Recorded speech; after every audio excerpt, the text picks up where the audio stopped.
Hello mga inday, mga dudong. Hello mga inday, mga dudong. Good morning. Good morning kasi naka-apas pa tayo mga manina 11:54. Good morning mga inday, mga dudong. So, it's been a while. Or sobrang tagal na hindi ako nag-film.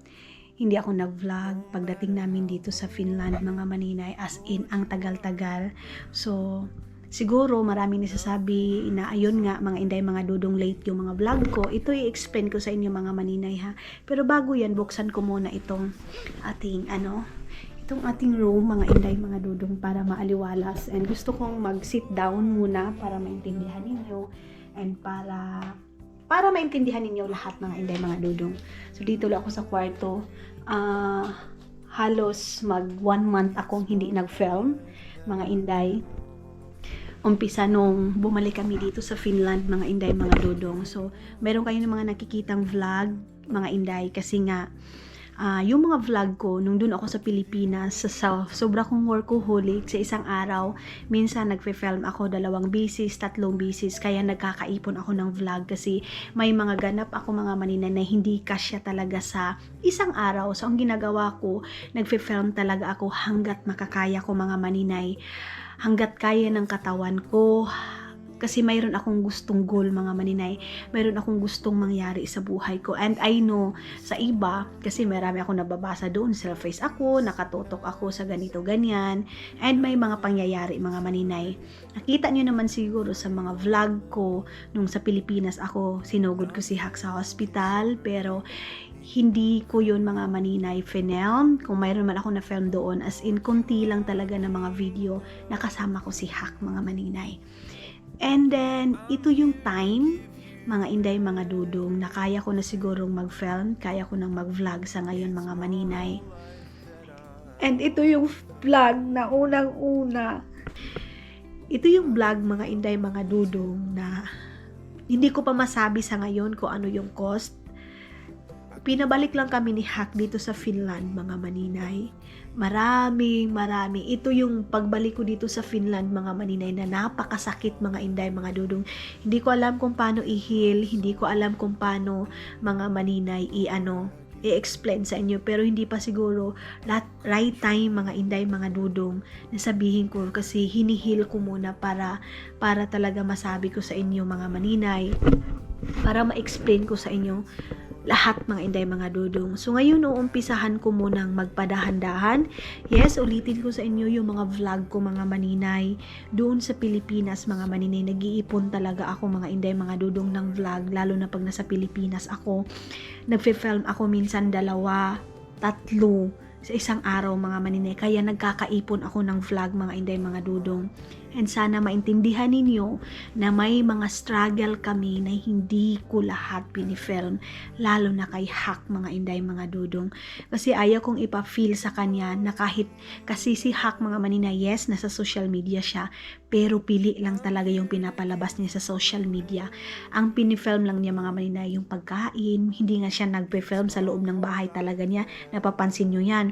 Hindi siya na masyadong nagpe-film sa cleaning, kasi ayaw niya mga maninay na privacy, lalo na sa mga anak niya, sa loob ng bahay niya. Ayaw niya mga maninay. Iba kami ng ugali ni Hak mga maninay. Iba kami ng ugali ng kapatid ko. Ako, yung pagtatai ko na lang, pagpapakita ko na lang ng ano ang hindi ko pinapakita sa social media. Pero mga maninay, may mga struggle kami, tulad ng sabi ko nung pagkasakit ni Hak mga maninay, hindi ko pinifilm kasi unang-una mga maninay, ayaw niya na yung vlog ko mga maninay sinasalihan na malungkot na araw na iniiwan niya sa amin mga maninay. Ayaw niya ng ganun. So ang gusto niya mga inday, mga dudong, is kung ano lang yung journey ko sa akin lang mga maninay, ilabas ko daw siya mga inday, mga dudong. So marami akong mga kaganapan mga maninay sa Finland na pagbalik namin na hindi ko pinifilm. Tumahimik muna ako mga maninay, pero nagsishare ako ng mga quotes about Bible and everything, mga inday, mga dudong, pero hindi ko pinifilm mga maninay kung ano muna yung struggle namin. Sa ngayon, hindi ko pa masasabi kung ano yung nangyari, kung ano yung cost, ano lahat mga inday, mga dudong. sa ngayon talaga is gusto ko munang i-heal para ma-explain sa inyo mga maninay ang lahat. So pasensya na sa mga taong gusto nung si Hak is nasa sitwasyon na hindi pa namin kayang sabihin na ganito kasi ayaw namin ipa-film, ayaw namin ipa-feel na wala siya mga maninay. Gusto ko sa buhay ko mga maninay is ipa-feel ko na andyan pa rin siya hanggang ngayon mga maninay. So one day masasabi ko sa inyo, but hindi muna sa ngayon. Sana respetuhin nyo and sana respetuhin nyo muna lahat muna mga maninay na maghihi lahat-lahat ang sugat na naramdaman namin. Yes, sobrang tagal na ito mga maninay na mga na nangyari kay Hak. Mga maninay, ayaw niyang ipakita sa buong mundo mga maninay na ganun yung sitwasyon niya. So sana maintindihan ninyo kung ano yun na mayroon akong ka-chat and marami nagchat-chat sa akin nung time na yun. Sana daw i-update, sana daw mapakita yung mukha, sana daw ganito ganyan. Unang-una mga maninay, nung buhay pa si Hak is tawag nito, ayaw niyang i-film na nakahiga siya. Kung nakita niyo doon sa vlog ko, inaalagaan ko siya, dinala ko siya sa hospital mga inday mga dudong, pero ayaw niya talaga mga maninay na mapakita siya sa vlog kasi ang gusto niya is masaya lang mga maninay, ganun. Mahal na mahal ko si Hak mga inday mga dudong, walang kasing sakit na nararamdaman namin mga maninay, sobra. So, ngayon medyo okay na, step by step masasabi ko na. Pero sa masakit na nangyari sa amin mga maninay pagdating ko dito sa Finland, pagbalik ko sa Finland mga maninay, na gumuho lahat mga inday na hindi ko ine-expect na mangyari. Hindi ko ito gusto na mangyari sa buhay ko mga maninay. Hindi ito gusto na pinipray ko, hindi ito yung wish ko mga maninay sa buhay ko. Kaya sinasabi ko sa sarili ko na umuwi ako ng Pilipinas mga maninay, ko napansin nyo yan, maraming bashing, maraming nagmi-message, selfish ka kasi nag-spend lang kayo ng time sa family mo. Ito na yun mga maninay, ito na yung sinasabi ko sa inyo, life is too short. Gusto ko yung time na yun isusulit ko sa family ko kasi mga inday mga dudong, ayaw ko at the end of the day mga maninay, pagsisisihan ko, ayaw ko mangyari mga maninay yung masaya ako without my family and end of the day masasabi kong sayang kasi hindi ko in-spend yung time ko sa family ko. Yan yung ayaw ko mga maninay. So nangyari na yung dapat mangyari mga maninay na kinatatakutan ko mga inday, na mga maninay lahat na hindi ko ginawa sa aming dalawa ni Dudong, na nakafocus na ako sa family ko kasi ito yun mga maninay na no matter how low I get, Lord, you are enough. Nothing can separate me from your love. Nothing can separate me.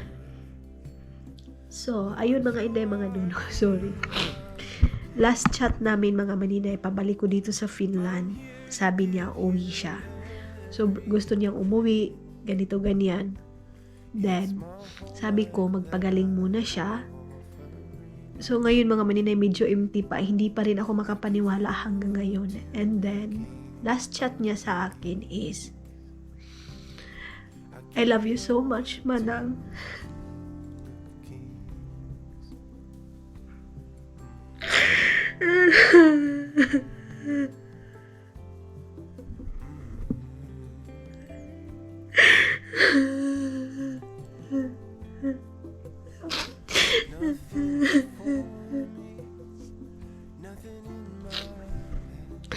Last chat niya sa akin mga maninay, I love you so much Manang, kahit anong mangyari mga bata. So iniwan niyo yung mga bata dito sa akin kasi alam niya mga maninay kung gaano ko kamahal yung mga anak niya.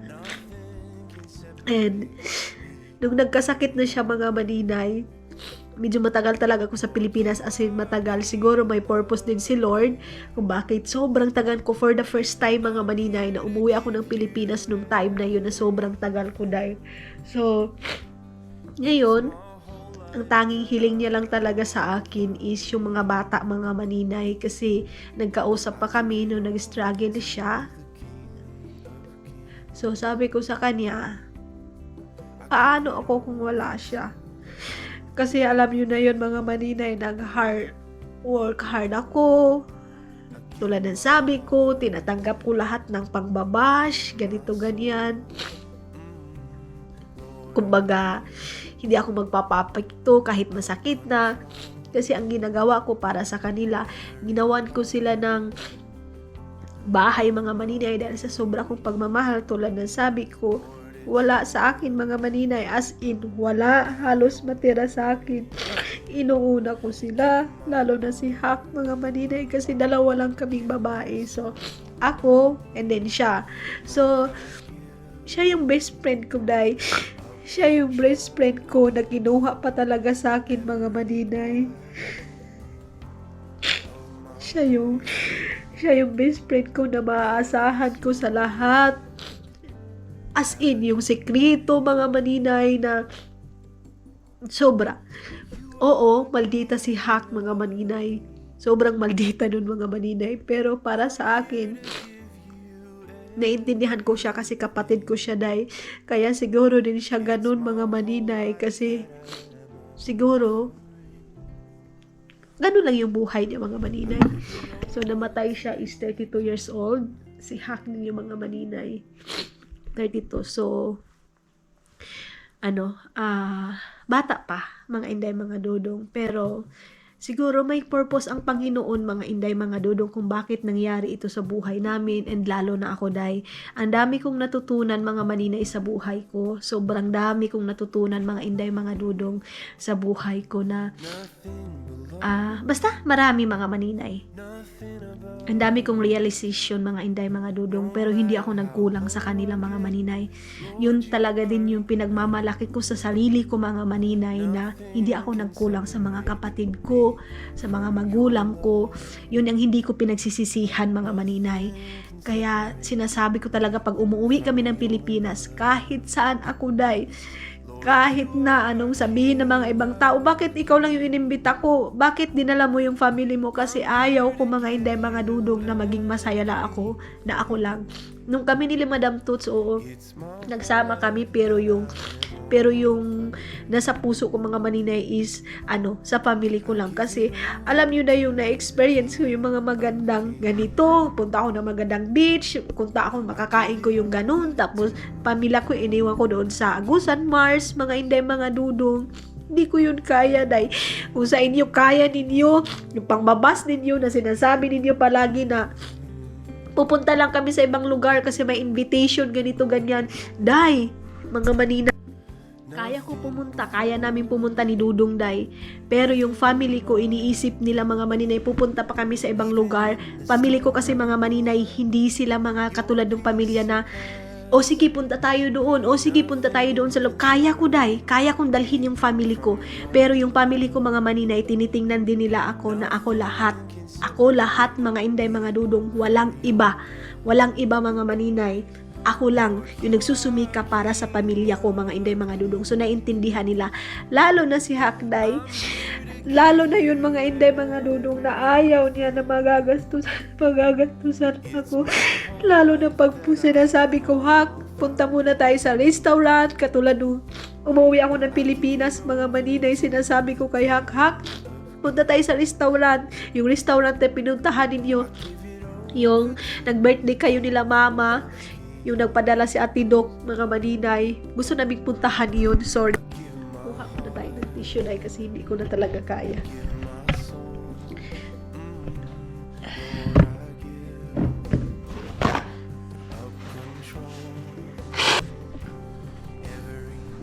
Ayun, pag mga maninay, pag umuwi ako ng Pilipinas, sinasabi ko, Hak, punta tayo ng restaurant. Ang sinasabi niya lang mga maninay is, Manang, punta tayo ng meat shop, doon tayo ay, Ginoo ko.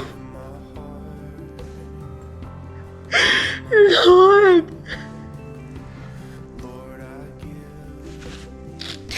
Ang sinasabi niya lang mga maninay, Manang, sa meat shop na lang ta, kay barato ra ang karne, barato ra ang manok. Ayaw na, sige, gasto. it's yours. Have your way. You are King of Kings. I'm here to give you Yun talaga palagi din sinasabi mga manina, ayaw na sige gasto kay. Wag na daw ako magastos kasi kakarating ko lang. Alam daw niya mga maninay na next day gastos na naman. Sila lahat mga maninay, ganyan yung kapatid ko. Kaya laki ako sa mga kapatid ko. Si Hak mga maninay is kasunod ko. Siya yung kasunod ko. So, ako si Hak, si Junjun. So, yun mga maninay, pag umuwi ako ngayon, siguro pag uwi namin ng Pilipinas, ito yung masakit na pagbalik ko dito sa Finland mga maninay na hindi ko alam. Sobrang sakit, day. Walang mapaglagyan ng sakit mga maninay. Wala, as in wala. Wala. Alam na alam niyo yun, day, kung gaano kami ka-close ni Hak. Kahit yung ibang mga tao hindi naiintindihan yung ugali niya. Pero ako mga maninay bilang kapatid, naiintindihan ko yung ugali ng kapatid ko. Kasi sabi nga nila, hindi lahat ng mga taong nakapaligid sa iyo maintindihan ka. Pero kami magkakapatid mga maninay, subok namin, day, as in subok. Noong na-hospital si Hak, mga inday, mga dudong, gusto naming dalhin sa private. Siya mismo nagsabi wag daw kasi kaya lang daw niya. And ayaw niya talaga mga maninay na magdagdag pa siya ng problema sa akin mga inday, mga dudong. Yun talaga yung sabi niya. Kaya lang mga maninay, masasabi ko, pag sa private, kasi sobrang mahal talaga, day. Hindi ko alam. So yun, nag-usap-usap kami magkakapatid, ako, si Junjun, mga maninay. Pasensya na kayo, sit down video to. So, si Junjun, ako, siya. So, sabi ni Junjun, mga maninay, yung asawa ni Mylene, sabi niya doon, ibinta daw niya yung kalabaw, baboy, mabuhay lang daw si manang niya. Ang proud ko lang sa mga magulang ko, mga maninay, kasi pinalaki kami na hindi selfish. Pinalaki kami mga maninay na kung ano yung problema ng isa, problema lahat mga inday, mga dudong. Proud din ako kay Tutot. Kasi hanggat sa huli mga maninay, hindi niya iniwan si Arlene. Kahit na sobrang maldita na yung time na yun mga maninay, pero si Tutot nag-stay. Hindi niya pinabayaan si Arlene, si Hak, mga inday. Sobra. Proud ako sa sa mga asawa, mga mana, mga inday, na hanggang sa huli is andyan sila sa asawa nila mga maninay.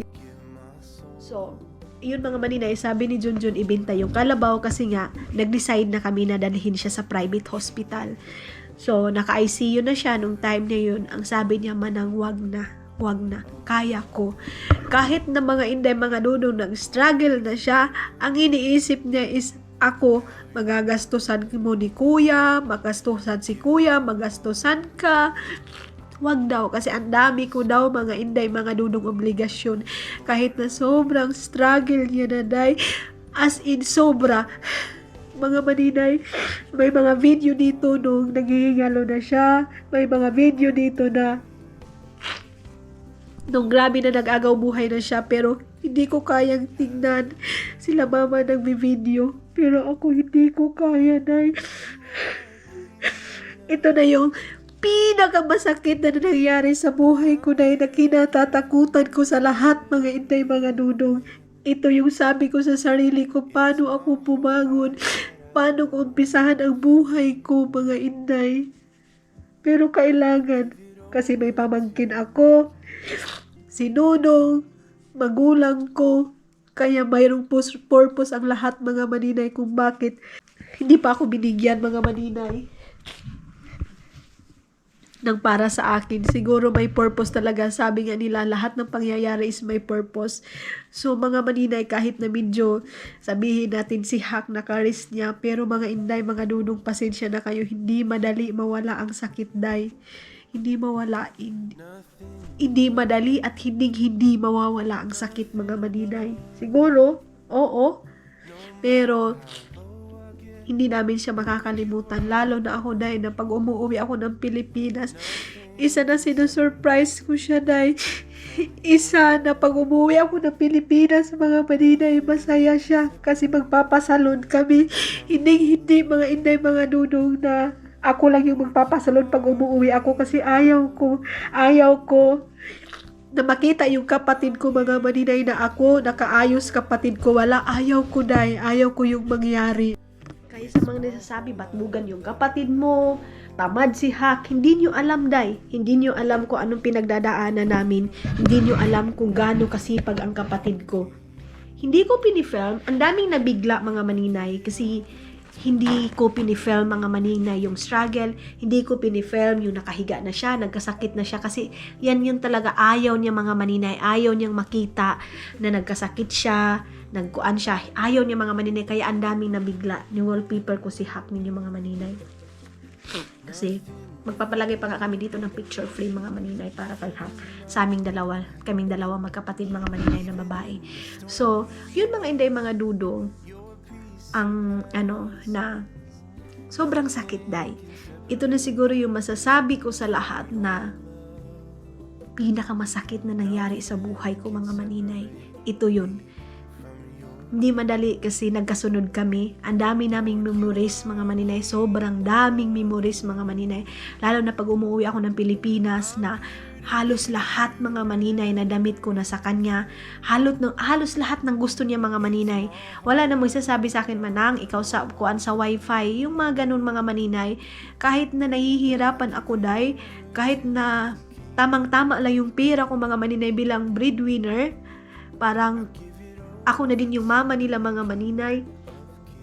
Hindi ako makakaayaw. Kasi ayaw ko nga, mga maninay, katulad ng ganitong sitwasyon na bigla-bigla, mga maninay, na nawala siya.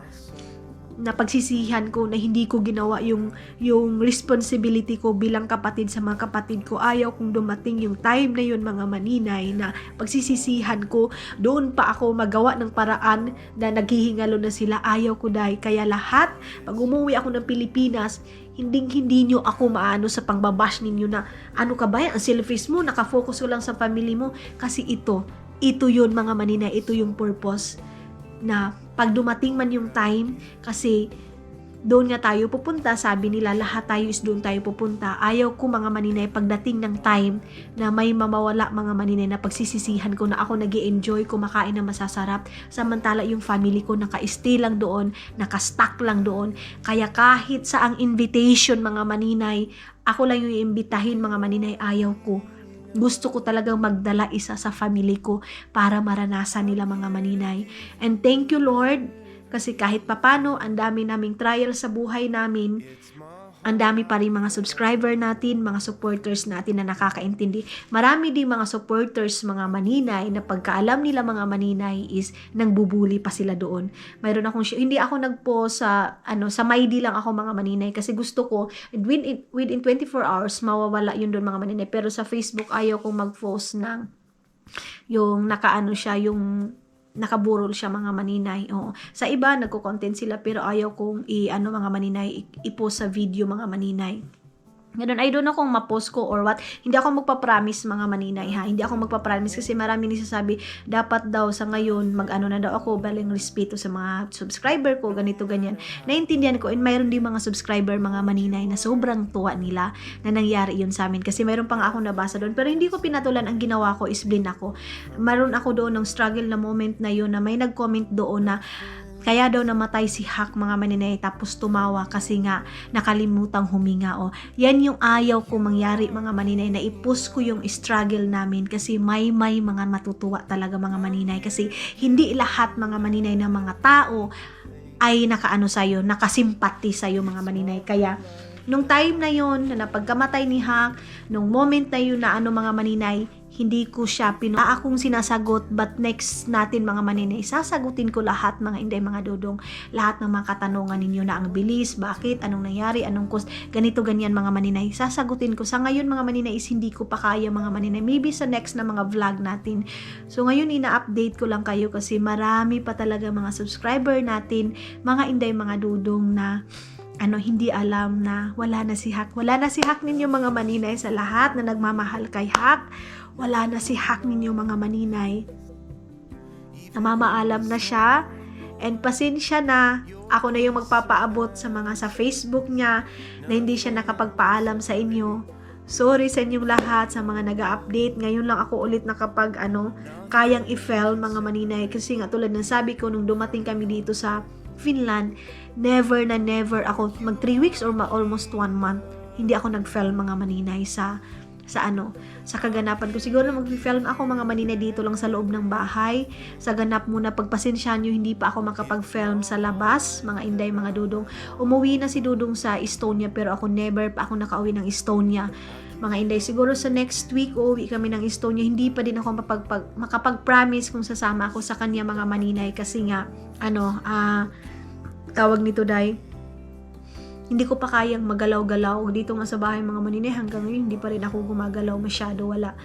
Nakamukmuk lang ako mga maninay kasi inaantay ko na magparamdam si Hak sa akin. Inaantay ko mga inday, mga dudong, na sana managhinip ako sa kanya, pero hanggang ngayon mga maninay is wala pa rin mga inday, mga dudong. So ang ganap natin is dito muna sa loob. Pasensya na kayo mga inday, mga dudong, sa vlog natin mga maninay. And yes, sa mga nagsasabi, bakit yung vlog mo ganito, ganyan, tagal mo na sa Finland. Uulitin ko mga inday, mga dudong, yung vlog ko sa Pilipinas. Magpe-film ako 3 bisis, minsan pa nga mga maninay 4 na bisis, kasi ginagawa ko ng paraan mga inday, mga dudong, na makastock ako ng mga vlog, kasi sa isang araw hindi naman kaya mga maninay na sa buong ganap ko sa buhay ko sa isang araw sa isang vlog natin. Hindi po mga maninay, marami akong ganap pag nasa Pilipinas ako, kaya ang ginagawa ko mga maninay, pinifilm ko na lang sa next mga vlog natin, ganun. And hindi ko din agad-agad ma-upload mga inday yung mga video ko, kasi nga unang-una internet, and unang-una mga maninay, ako yung nagpe-film, ako yung nagba-vlog, ako yung nag-i-edit mga inday, and sa isang araw 3, 2, minsan 4 pa yung naba-vlog ko mga maninay, kaya pagod na ako mga maninay. So ganun ako ka-work hard mga maninay. Kahit nasabihin natin mga maninay, ay hindi ka naman sikat, nagba-vlog ka, ganito ganyan, wala yun sa kasikatan natin mga maninay. Kumbaga, kung ano lang yung kaya ko mga maninay mapakita sa inyo, kung ano lang yung kaya kong income para sa pamilya ko, gagawin ko yun mga inday, mga dudong. Ang importante, hindi ako nagnakaw sa inyo mga maninay, hindi ko nasagasaan yung pagkatao ninyo, hindi ko naman kayo inano mga maninay, okay na yun sa akin. So sa lahat na nangbabas sa akin na umuwi ako ng Pilipinas, selfish ako kasi nakatutok ako kay Hak, nakatutok ako kay nila Mylene. Ito yun, isa yun mga maninay, na pagdarating yung time, ayaw ko na doon pa ako maghihingalo. Ayaw ko isipin mga maninay na sana ginawa ko to nung buhay pa sila. Sana ginawa ko itong buhay pa siya para hindi ko pagsisisihan. Ito mga maninay, hindi ako nagsisisi mga maninay, kasi ginawa ko yung best ko para sa mga kapatid ko. Hindi man the best, pero ginawa ko yung best, maging masaya sila mga maninay. Sa mga pamangkin ko, pinakita ko kung gaano ko sila kamahal. Lalo na kay Hak, pinagawan ko ng bahay mga maninay, kasi ayaw ko na lumaki yung mga anak niya mga maninay na mag-rent lang sila habang buhay mga maninay. Ganon. So nung pag umuwi namin ni Caleb sa Pilipinas, nag-isip na talaga kami na paglabas ni Hak mga maninay is ayaw namin siya mag-stay doon sa bahay na yun, kung saan yung sa Bayugan City mga maninay, ayaw namin doon. So ang gagawin sana namin, paparintahan namin yung bahay na yun, and maghahanap kami mga maninay ng bahay na refreshing, na wala masyadong kapitbahay, na parang nasa farm na sila lang mag-isa, na fresh air yung mangyayari mga maninay, fresh air yung malalanghap nila na hangin. Ganon sana yung gagawin namin ni Dudong ninyo. Nag-usap na kami na paglabas ni Hak, ito yung gagawin natin. Paglabas ni Hak, hindi siya dito mag-i-stay. Kung ayaw niya doon sa Agusan Mars, doon siya sa Bayugan, pero ibang ambience, ibang lugar na sa Bayugan lang din, pero refreshing. Ganon sana yung gagawin namin kay Hak mga maninay, para makapag-refresh mga maninay. Kasi alam niyo naman sa Bayugan, doon sa bahay na yun is dikit-dikit. Hello mga maninay, yun na nga. Nakapag-ayos na ako dyan ng ating higaan, and last time pala mga maninay, ngayon ko lang ito mapakita sa inyo. Kung naalala niyo, naghanap kami ng tawag nito ng aking camera. And yung time na yun mga maninay is nakabili na pala si Dudong. Kasi di ba naubusan and hindi na ako sumama sa kanya nung naghahanap kami. So ito yung nabili niya dahil ngayon ko pala ipapakita sa inyo mga maninay. Hindi na ako mag-unboxing kasi na alam niyo naman yung ng GoPro, di ba? Wait, pasigahin muna natin tong ilaw. Jay, wala akong kagana-gana talagang mag-ayos-ayos dito sa bahay, day, oy.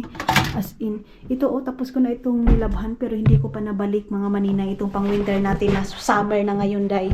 Hindi ko pa rin nabalik yung ating mga gamit. So ngayon ko pala ipapakita sa inyo mga maninay kasi gagamitin ko na din ito. Wait lang, kunin ko muna yung di ba hindi tayo nakapag-ikot-ikot sa Finland mga maninay umpisa nung nagbalik tayo dito. Wala. Kasi nga wala akong ganang maglabas ng bahay. Then si Dudong ninyo mga maninay sobrang apektado na din sa akin kasi wala na akong labas-labas ng bahay. Wala akong ganang mag-socialize mga maninay. Wala. Namiss ko din dito sa bahay mga maninay. Kaya lang, until now mga inday, naglalagay pa rin kami ng kandila para kay Hawk. Kasi sila Dudong, naniniwala sila sa mga ganyan, mga maninay, yung spirit, ganito, ganyan. Wait lang, kunin ko muna ito. Then dito sa baba, ano ba ito mga pinagagawa ni Dudong, day? Sus, ginoo ko. Kunin ko muna ito kasi, kita nyo yan, day? Wala akong laba-laba, ang dami kong labahan. Naglaba ako nung dumating kami, pero ngayon, wala, naka-stack lahat ng mga trabahuin ko ng bahay mga maninay. Wala. Naayos na pala yung aking laptop. Dalawa na yung ating laptop na maliit. Ito yung sa akin ngayon. Pang travel, ko na to laptop. And then ito dito na ito sa bahay. Kasi pinagawa ni Dudong yung laptop ko na isa na yung sa dati nating bahay doon pa namin mga maninay sa kabila. Nagsalad si Dudong. Wala akong kagana-gana. Ang bilis kong pumayat, day. Kahit hindi ako nagdait. Kain ako ng kain mga maninay. Pero ang binagsak talaga ng katawan ko is sobrang pagbagsak ng katawan ko mga maninay. Bahay namin walang linis-linis mga inday. Maglilinis na ako pero hindi ako nag-mop mga maninay. So ang makaka-relate lang sa akin sa ganung sitwasyon is yung kapwa ko din mga maninay, breadwinner na nawala ng pamilya and yung tipong yung mga magulang nila is kahit kasi ako mga maninay, yung mga magulang ko, kahit sila yung mga magulang ko, halos mga maninay sa ngayon is ako yung hindi naman lahat ng bagay na pero mayroon talaga silang mga decision din mga maninay na parang hindi sila makapag-desisyon, dito nila sa akin pinapasa mga maninay yung ganung sitwasyon mga inday. And then dito sa life namin mga maninay, wala pa akong kapapalingki-palingki, hindi ako pumunta ng ibang store. Wala mga maninay. Kumbaga, yung nakikita niyo usual talaga na ginagawa ko dito sa Finland mga maninay na pumunta ng store. Ang lahat na yun mga maninay is parang nag-iba. Para ding namatay yung energy ko mga inday, mga Dudong. As in, yung energy ko din mga maninay is nawala na hanggang ngayon hindi pa ako maka-give over mga maninay sa mga pangyayari sa aming pamilya na alam niyo yan na kung gaano kami ka-close sa family ko, sa mga kapatid ko. Hindi man kami perfecto mga maninay, mayroon talaga kaming away, may mga bangayan talaga kami mga maninay, pero mas nangingibabaw mga maninay yung pagmamahala namin mga maninay kasi alam niyo naman dito sa mundo is wala talagang perfecto mga inday, mag-aaway kayo, meron, pero mas nangingibabaw mga maninay yung happiness namin mga maninay, ang gandang samahan namin, mas marami yan mga inday, mga Dudong. Kaya nakakamiss lalo na si Hap, kaysa isa ko yung kapatid mga maninay, sila yung kapatid kong babae mga inday, mga Dudong, kaya naging talaga kami. Lahat naman sila ng kapatid ko mga maninay, close kami kasi kahit naman si Janjan, kahit ganyan yung si Janine namin, ganyan yung ugali mga maninay. Pasaway ba? Kasi nga sa magkakapatid mga maninay, hindi talaga mawawala yung black sheep mga inday, mga Dudong. Pero alam niyo ba day, sa kapatid ko na si Janjan, siya din yung pinakamahal na mahal ni Hak mga maninay. As in, alam yan sa taga dito sa amin, kung mayroong mga nanonood doon sa amin mga maninay, alam na alam nila yan mga maninay kung gaano ni Hak kamahal si Janil. Kasi minsan mga maninay, kahit mali na ni Janjan day, kinakampihan ni Hak.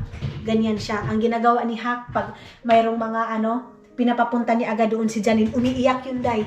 Umiiyak. Last niyang dasal sa akin mga maninay. Last niya, nag-usap pa kami mga maninay kasi yung ano naman, nakasakit na siya. Wala daw siyang ibang hiling sa Panginoon, mga maninay, kung hindi magbago si Janelle. Yan lang talaga yung hindi ko makakalimutan dito sa kapatid ko na yun, mga maninay, na sabi ko na nga nila mama, wag na wag silang mag-film kasi ayaw ni Hack, mga maninay. Pero hindi mo naman mapigilan yung doon sa amin, lalo na doon sa amin may mga content creator na din doon, day. Kaya hindi natin mapipigilan yung iba kahit ano sabihin natin, kasi sa amin talaga, mga maninay, gusto namin na si Hack hindi ilabas sa ano, sa Facebook o sa ano, sa social media nung time na yun, mga maninay. Pero alam ko na maghahanap kayo kay Hack, kaya ginawan ko na nung kaya ko na, mga maninay, nung kaya ko na magsalita, kaya ko nang ipaalam sa inyo. Kasi para sa akin, mga maninay, is hindi nawala si Hack sa amin. Si Hack is andyan pa rin.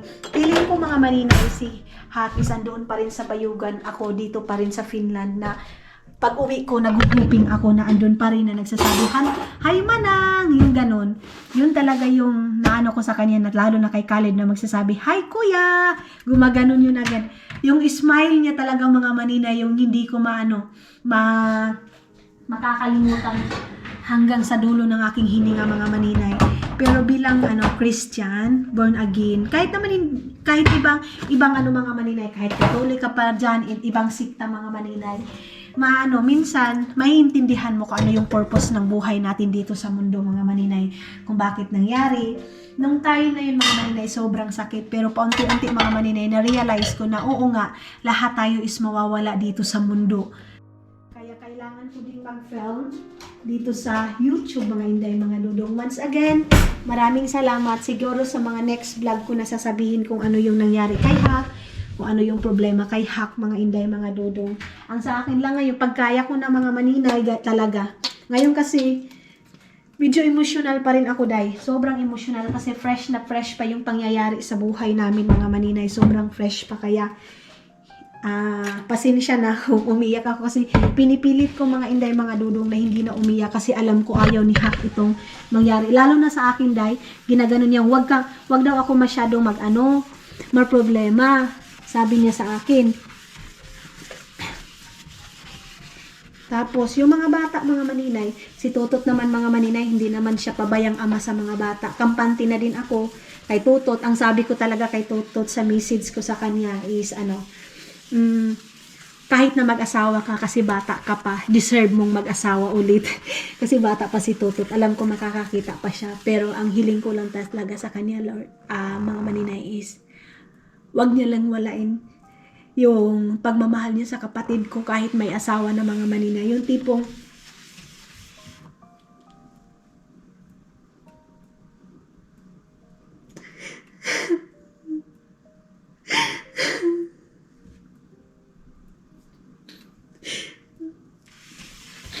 wag niya lang tanggalin si Arlene sa puso niya, mga maninay, kasi alam ko kahit na nag-aawayan sila, mga maninay, mahal na mahal siya ni Arlene.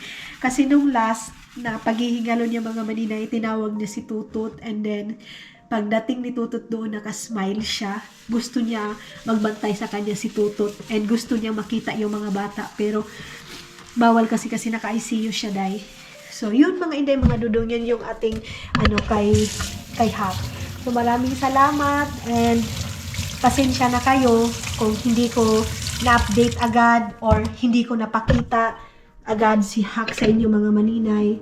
So ito yung pinaka-worst na pagbalik ko dito sa Finland. Ito yung mangyayari na hindi ko ine-expect na mangyayari sa buhay natin. Pero sabi nga nila, mga maninay, be ready, kasi hindi natin alam ang buhay natin dito sa mundo. God bless you all, mga inday, mga dudong. I love you. Mga inday, mga dudong, nagpa-print na si Dudong. Ayan po, picture namin dalawa, day. Ang gwapa naman, gwapa kaya ko igsuon, day. Gwapa ka, ayo, I miss you. Love you so much. No matter how low